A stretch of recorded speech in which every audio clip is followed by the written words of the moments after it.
I read a few articles recently about sharing information with customers. And it was really interesting that the actual end user, these customers are looking a lot more for the data. They want to know the information, why something's going bad, how much it's going to cost me, and why is it costing me so much?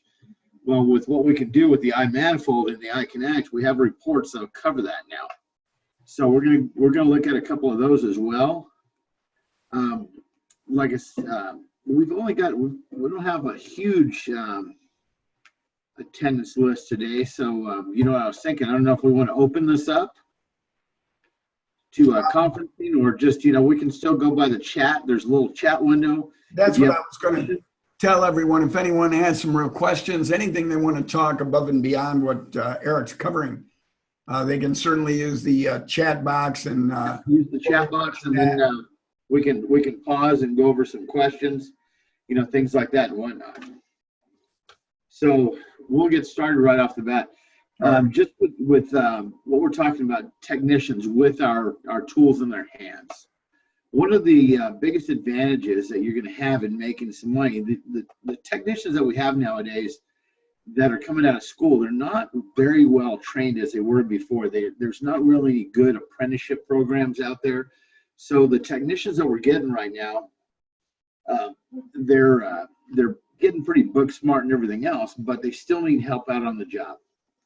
When they're out there on the job, you know, to the best of their experience, when they fix something up, yeah, it's marginal if they're 100% right on the money as far as making that repair proper. So with the technicians, what we have, they're not that well trained that are coming out of schools these days. They're slower, making mistakes, and you know, those mistakes, they always cost us money.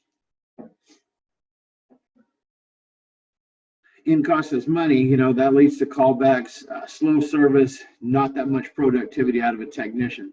So with the iManifold and iConnect systems, we're able to make that technician who's even a green tech, less experienced, or just switched over from plumbing. You know, we've got guys that are plumbers that want to get into the HVAC field, and they're learning, their apprentices and things like that, and they're getting into it. Well, this tool, our platform, aids these guys in attaining information, because rather than just pulling regular analog data of your temperatures and your pressures, making those calculations, this is going to pull it all in for you, making those calculations, making accurate calculations, accurate measurements, and putting it all into one nice screen for you. It puts it all right there in the palm of your hand, making these technicians look at all that data that they learned in school, and now they're going to be able to apply it, but a lot so much easier. I am going to pull in here and give you my screen here so we can take a look at this. Now, one of the things when I was talking about slow technicians is just the speed that they're attaining all this data, all this information. And we've heard down the line, you know, talking with technicians and company owners, and they're saying that, you know, systems out there, they're kind of hard to work through. There's a big learning curve. It's cumbersome to take measurements and get it going. Right now, I've got a system running. Now, this is a small system. There's no ductwork or anything else on it. But the amount of time that it takes you to set this system up, just applying your gauge set, the high and low pressure, putting on your suction line, your liquid line temperatures, the only extra thing that you're doing is actually placing a probe, one each, in your supply and return vents. Placing those things properly as well too. Now, we've had a couple of training sessions about going over that, being proper probe placement, not too close to the evaporator. You don't want to get it too far away either. You don't want it at the end of a run or anything like that. So proper probe placement, say that 3 times fast, is one of the things that has to be done. But setting up the system, it's very easy. It's a matter of turning on your iConnect or your iManifold, gauging up just like you normally do, opening up your application, and hooking up to the app. Yeah, I'm going to share my screen here. Here's my application. Let me know that you can see my screen, please. Bill? It looks good from this end, Eric. Okay, perfect. Yeah, sorry. Perfect. So now with what we have here, this would be just normal. I mean, analog, everything else. You'd still have your pressures, your temperatures down below and everything, but this system's not even profiled yet. So running into the speed factor, we have the information here. This is pressures and temperatures. It would just be a matter of profiling the piece of equipment. As you can see on equipment profiling over here on the left side of the screen here, I've already got a bunch of quick profiles in here. Now this is a 16 SEER, straight cool 410A with a TXV. I just look over here and here's my profile here. Second one down. 16 SEER, straight cool 410A TXV. I simply select that. My parameters are adjusted here. And now it's just a matter of putting in my tonnage so I can get my airflow. Bar menu again. Measurements. Airflow and nominal tonnage. Open that up. I just simply enter in my nominal tonnage here.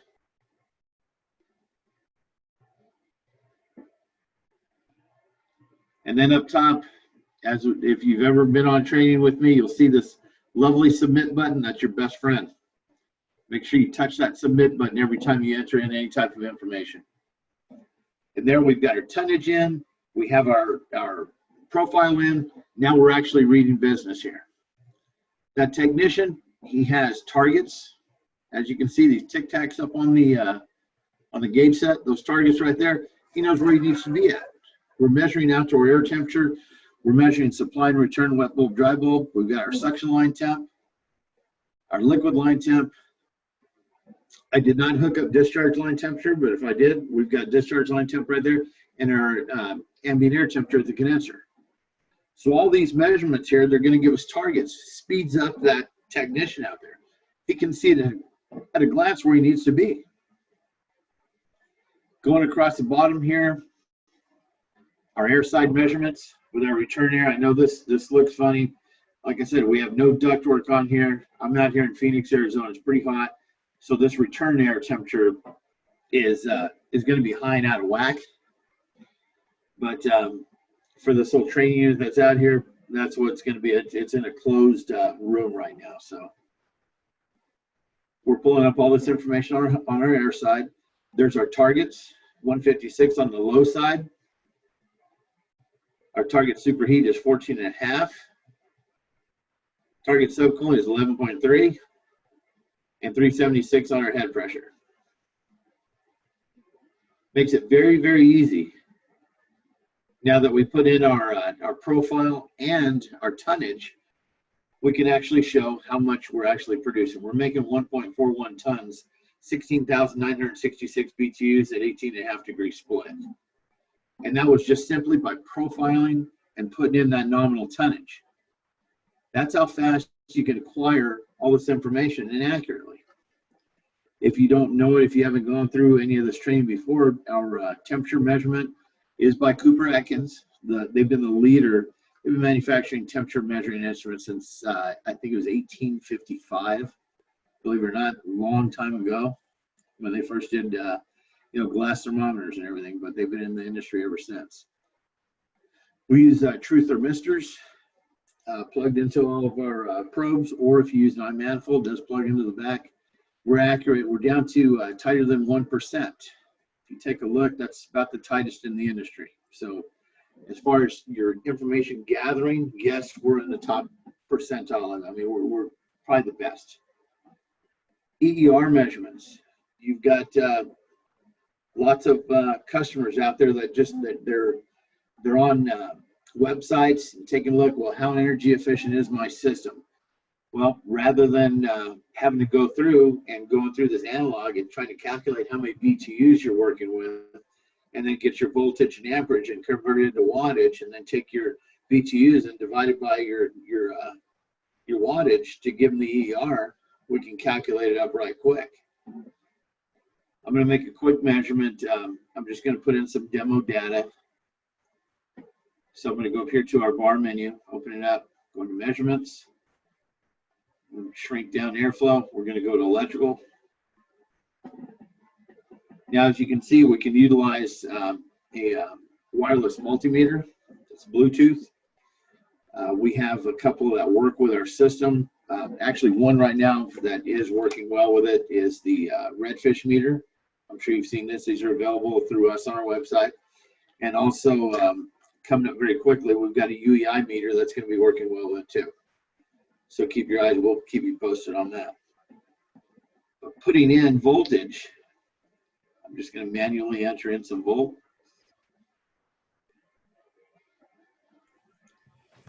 And Eric, just so everybody knows, the UEI meter is going to be the DL429. Yep, DL429.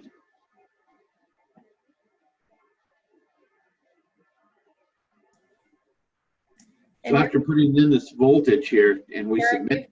you've got some pretty advanced users on the call who've watched you do a few of these, so you might want to give them a little speed ahead to some of the things that they haven't seen you show. That might be good.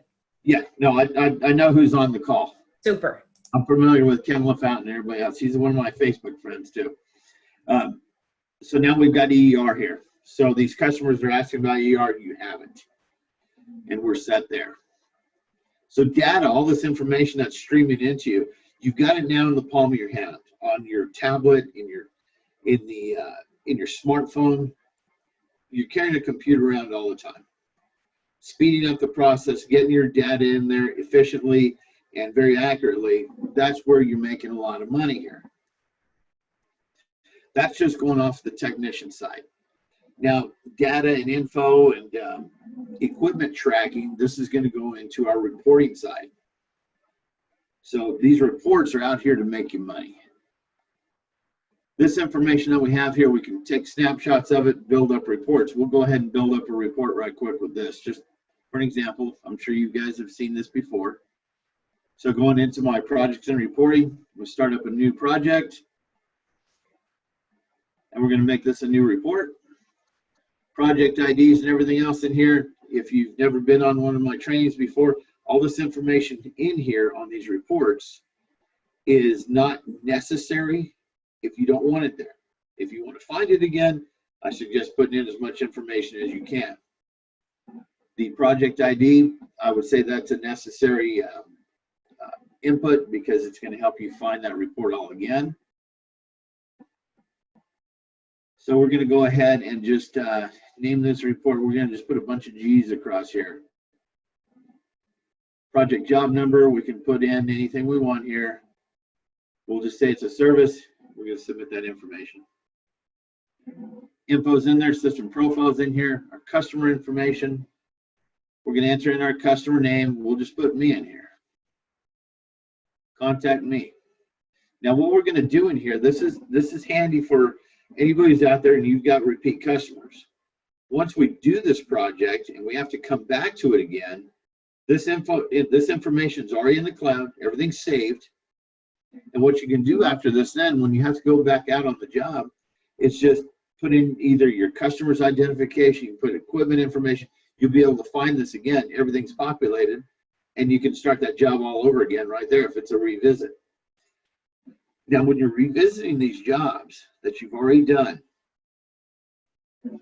put them in your own files. You can export these files as a CSV file, enter them in your own database there. The thing about that is you will have your customer, every visit that you've had, and you can see the degradation of performance of the system. So let's face it, when you talk to a customer, and you drop a bomb on them that their system's out, they're going to spend 15 grand on a new system. It's a shock to them, and they want to get away from the big spend. If you can alert them, say show them down the line, you show them the degradation from you visiting, say listen, the system's 11 years old now. We installed this brand new. Let me show you what it did when you first started. Here's what it's doing now. You're going to probably be looking to get a new system here in the next year or two. That way the customer's prepared for it. They can budget it in. And if they budget it in and they want something new, you can actually show them a lot higher efficiency system. And you'll be able to sell them a higher efficiency system because they can budget it in. It makes the sale go a lot smoother. They'll appreciate the fact that you're watching out for them too. So let's finish up popping in this report here.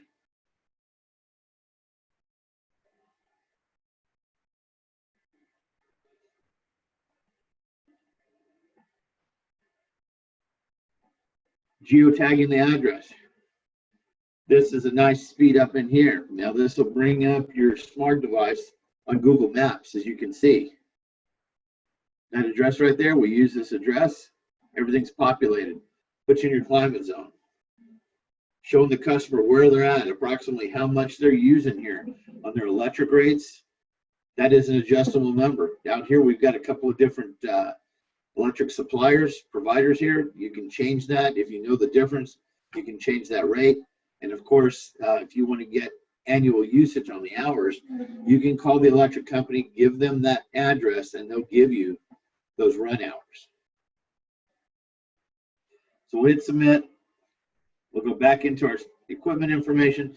Now I'm just going to put in some demo information here, and this is something else that'll make you money here. Using this AHRI certificate. Using that AHRI certificate, we've got the numbers that will actually run you dollars. We'll just say apples for apples. When you use just a general parameter, looking at say a 5-ton system, it's going to be looking for 60,000 BTUs of cooling. Under a lot of circumstances, you'll see a system out there that will say that it's a 5-ton nominal tonnage. But when you look at the HRI database and you look at the system capacity, it's only 53,000 BTUs. And that occurs quite often. So you get a customer that is looking at that kind of stuff. He's that savvy and gets on there and takes a look. Well, heck, you can see that he's looking around. He sees 5-ton. He sees 60,000 BTUs. You give him a performance report and everything else, and you're only making out 53,000 BTUs. He's going to ask for that other 7,000 BTUs when you can actually show him, say, well, here's the capacity of your system. And of course, you can go over capacity on certain days, but it actually shows apples to apples what they're getting. So there's not going to be an explanation, hey, I was supposed to get 60,000 BTUs of cooling. I'm only getting 51,000 BTUs of cooling. Well, conditions of our day, we're still running at 102% of what the system's capable of, because here's your actual capacity of the system. So a lot less explaining to do, and we will compare it up here. So I'm gonna use this one that's in the system, 594-7319.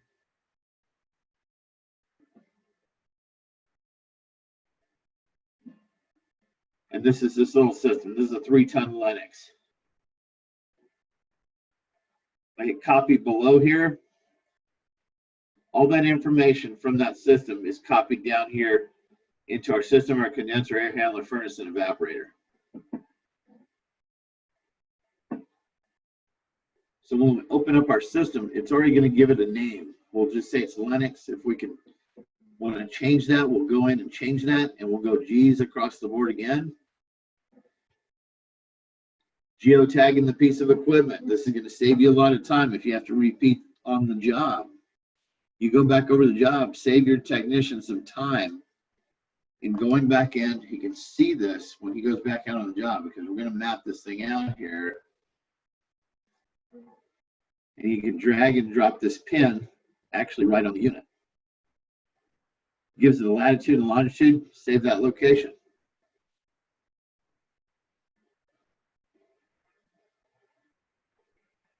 Choose between split or package. Like I said before, this information on here, you don't have to have it. It's just going to help you out later, taking a look and finding this stuff. We can take equipment photos. Now those equipment photos are fantastic for your customer as well. They see what the condition of the unit is. When you print up this report, they see it. If it's old and weathered, you got a picture of that coil and everything else, shows how old it's getting and everything, they're more likely to take your word for it.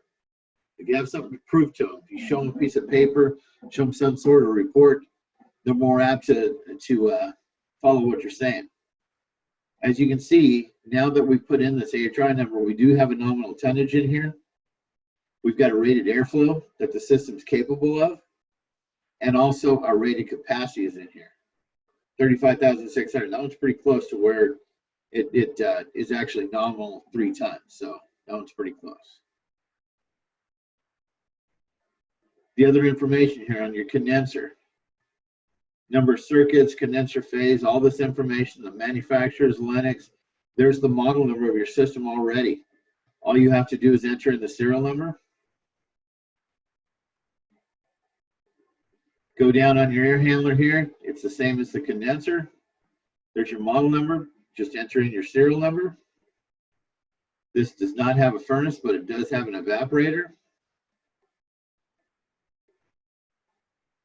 There's our model number already there. Just put in our serial number and go.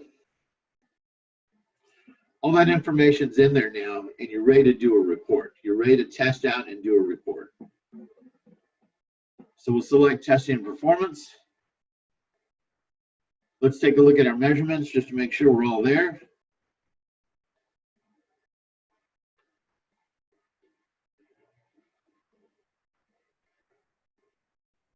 Switch this over to 240. There we are. We did put a split in there, so we do need a voltage here.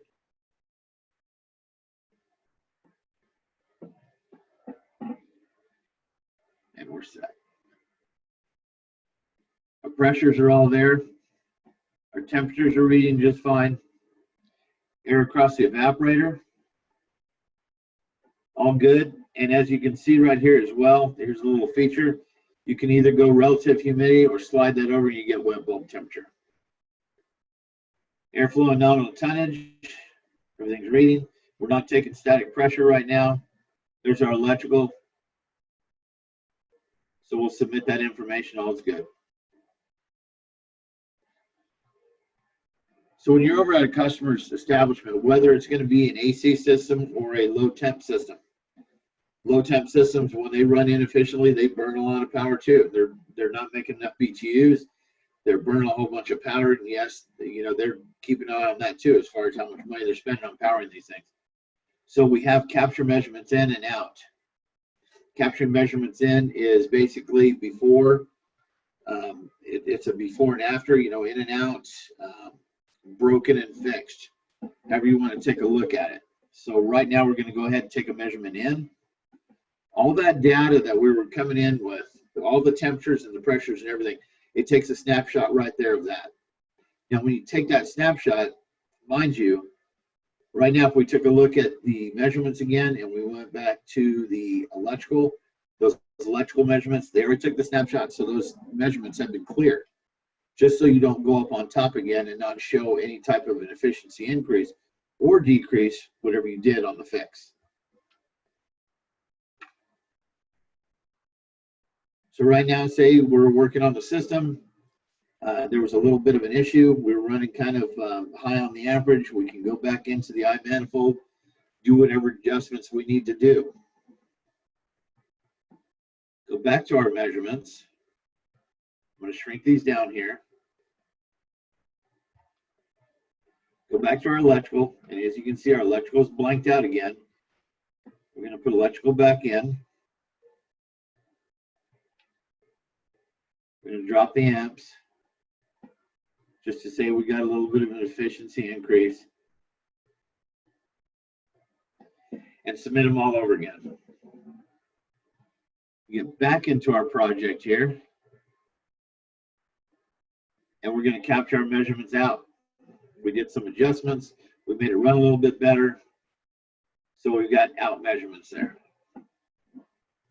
So all that information is all set in. Now you see this little strip here, the red one, saying sync with cloud. We're going to sync with cloud in just a second. We're going to go into our reports and checklists and open this up.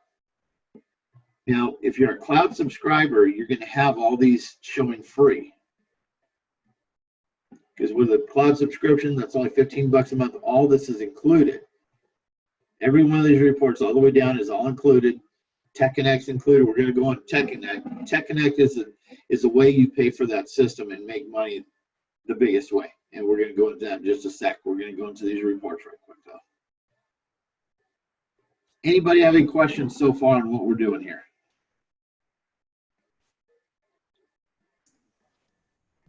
I see nothing. Good. Mechanical checklist. I think it's looking good. Thank you. Cool. Mechanical checklist, that'll give you the state of everything. That's an overview of the whole job per se. We're going to open that up and take a look. Whether it's an air conditioner or heat pump, you'll go over these checklists of the thermostat, the filter, the condensate drain, the blower motor, and of course service wrap-up. Each one of these has a bunch of different fields in here. So when you're going down this checklist for your customer, there's a lot of things that you can show your customer as to what's going on here. So we'll select air conditioner, go down here to thermostat. Now, these little eyes all the way down here, this is just an information tab. So if you're unsure about what it wants, what you're looking for, simply open that up. Level. Older thermostats required to be leveled. Ensure accuracy. All thermostats should be installed level for the aesthetics reasons. Okay. This operates on a 3-touch basis. First touch is green, it's good. Second touch, it's yellow. It probably needs some attention. And red, we need immediate attention to fix that up now. So say thermostat was green, the temperature was set for 75. It was level. If it is a battery operated thermostat, battery voltage was good. It was 3. Programmed if required. If it's a non-programmable thermostat, just skip that one. The only ones that are going to print up are what you visit. So we're going to say it was programmed. It was kind of secured to the wall. But when we took a look, the wire hole in the back was not plugged up. There's another fix. There's a little bit of money to be made right there. The filter. Okay, we've got a standard filter. It'll ask us for the dimensions. 20 by 20 by 1, we'll just say, with a quantity of 1. If there are additional filters, we can add those things in. Now this saves a lot of time if you're working on commercial pieces of equipment or even your repeat customer. We don't know each filter that we have, and filters, let's face it, they're a pain in the butt to carry on your truck because they take up so much room, crushing boxes, having to store damaged up filters and everything. If you know where you're going out to, you can take a look and see from your previous job what size filter and how many are on this. This will also allow the commercial guy to go over there and build equipment schedules without having to go up onto the roof and check everything out. If he's already visited this thing, we can already take a look at what filters are up there, how many of each there are, what type of filters they are. When we go into these down the list here, this blower motor down here, on the commercial, if you've got belt-driven air handlers or belt-driven package units for the blowers, it'll also include what the size of the belt is and how many belts are in that system. Once again, saving you a lot of time. Time is money. So going back into filter here, was it held in place? Yes, it was. Filter door was in place, kind of rickety. Cleaned and replaced it was. We'll go down here to the drain line. Was it clean? Does it have a clean out tee? No, it doesn't. We got to sell them a clean out tee. We got to fix this up. The slope is okay? Nope. Vanes are tight? Nope. Internal trap is clean. We're going to go no on that again. Because we did clean out, but we need to replace all this stuff. It was a broken setup here. Blower motor, we can go through all this. Here's where I was telling you about the belt. You put in your belt size and the number of belts. That way you can take a look back at it again. If you ever have to go back out there again, you already have that information. Was the amp draw good? If you don't want to measure the amp draw, you don't have to. If it was running good, fine. Leave it green. Capacitor microfarad rating. Dip switches. If it has, if it's an ECM type motor, it's a dip switch type, use that. It's all good. So all these tabs here have a lot of information. Like I said, they're not necessary unless you want them to be. You want to sell your customer some good stuff. You want to open up the capabilities of upselling your customer, giving them a nice detailed report. I advise you to do it. The more info, the better. We'll just pop a couple of these.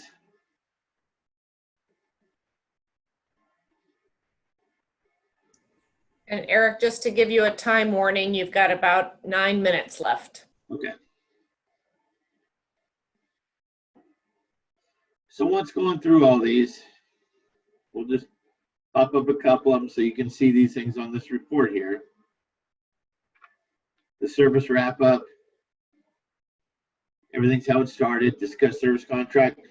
There's a point where you can make sure that your technician's out there discussing service contracts with your customer. Did he offer it to him to sell it? Well, you're gonna know it. And we're gonna submit this info. There's our checklist. We also do gas furnaces. We have integrated with BACRAC. So if you do combustion analysis, BACRAC, FireRite Insight, and Intex produce a QR code. So when you're doing a combustion analysis, once you do the furnace checklist, you do the combustion analysis, it's a simple thing of just scanning that QR code, and it'll bring in the whole combustion analysis into the report, and it will show as a verified measurement. Photos and comments in here. We can add, I don't even know how many photos. I put in 30 of them, and that was easy. Add in the photo. You're going to take the photo. I know this is shooting to the back of my case here, so we're not going to see anything. Pull it away just a hair.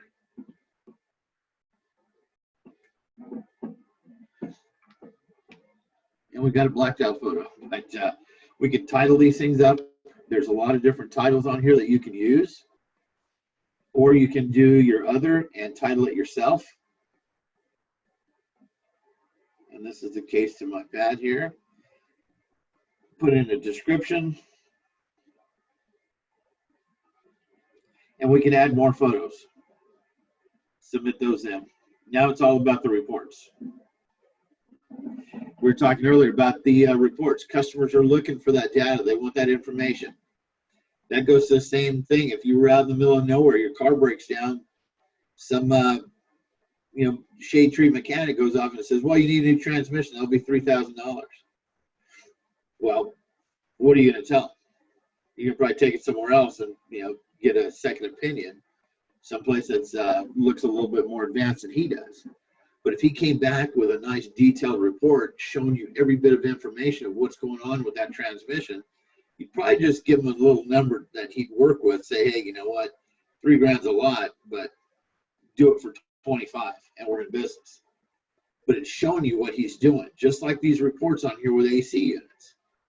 Yeah, your system's running pretty decent, but you've only got a little bit of time left. Here's why this is doing what. As long as you can provide them with the data and they can see it, they're more likely to buy it. So this standard report, when you don't have cloud, you've got the standard report available, you have an evacuation report, and you have an Energy Star commissioning report. With cloud, all these are unlimited here. We're just going to start with an iManifold report standard.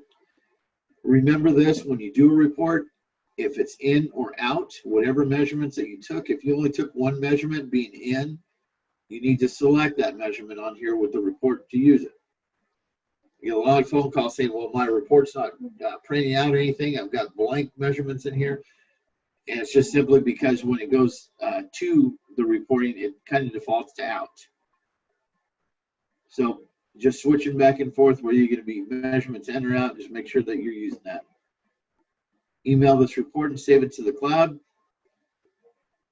Your primary email is in there. This is your customer's email. Select it, send it.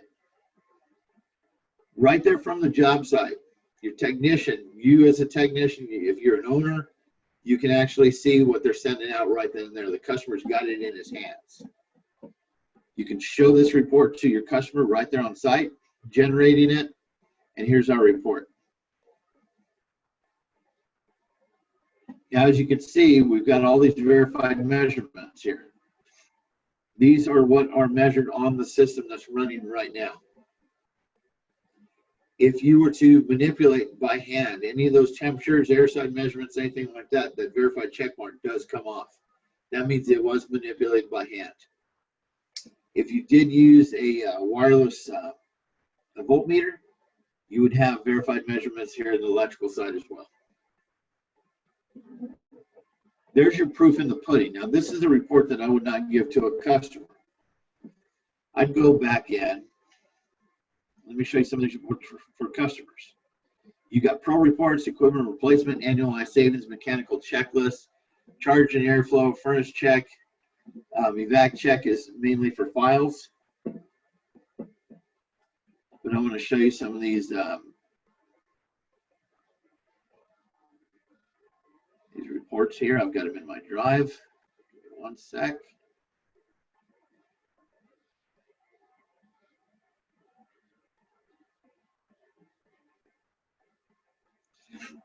Annualized savings. This is a big money maker report.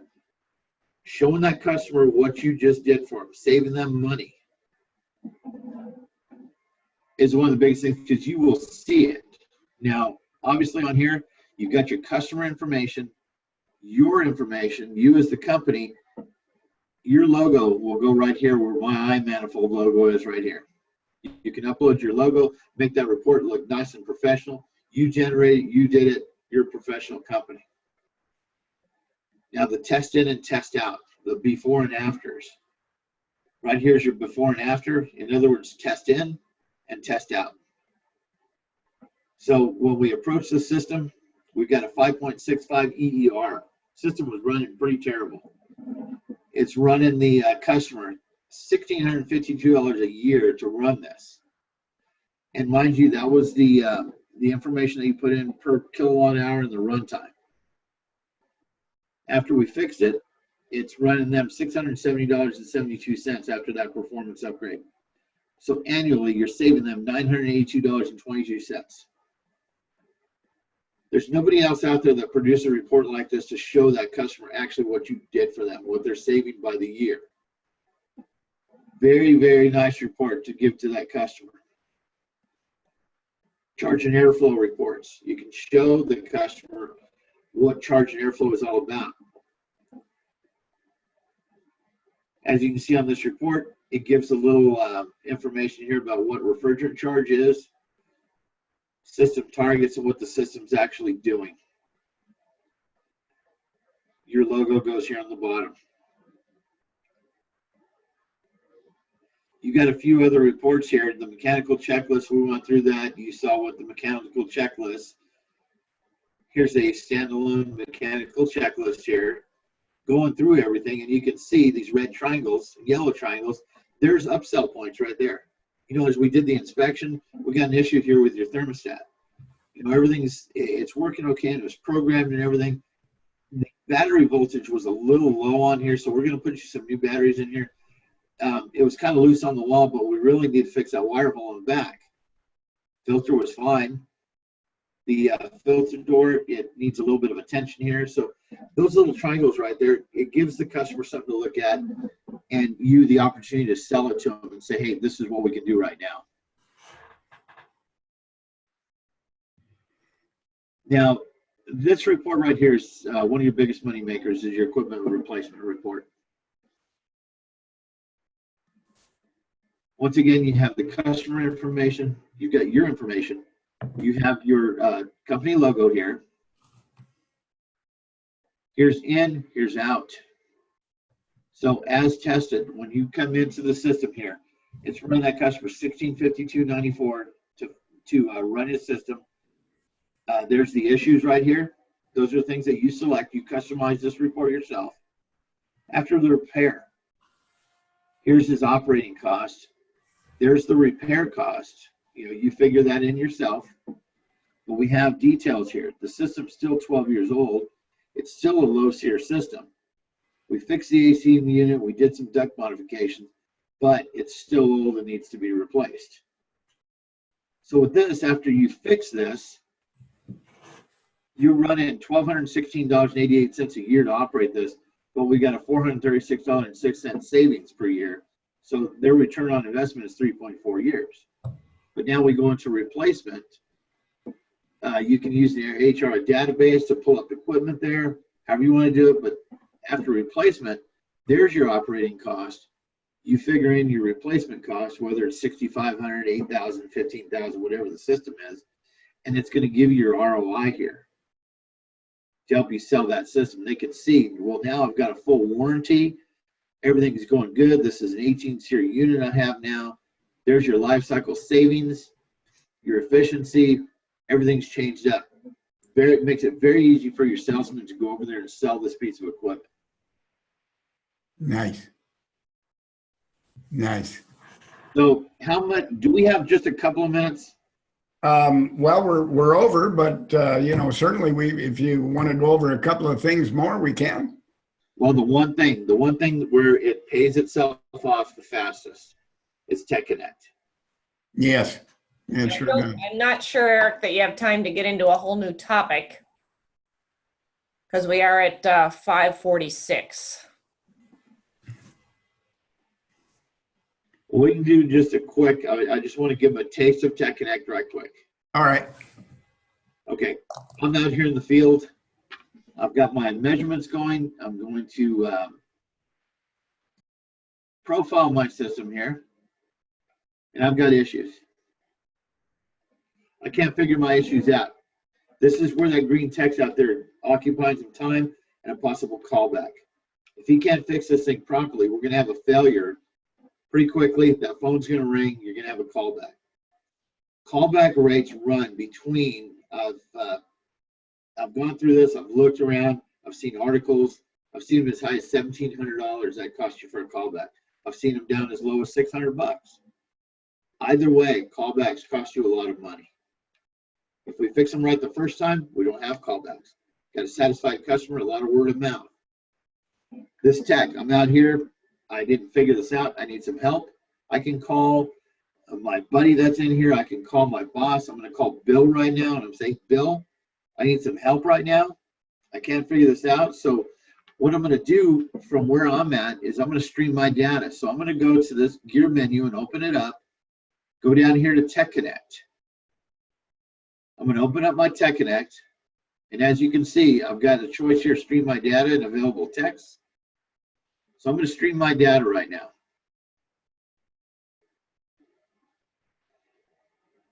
Now on Bill's side over there, when I call up Bill, I'm going to say, hey, you know what? I'm streaming my data to you. I need some help. I can't figure this thing out.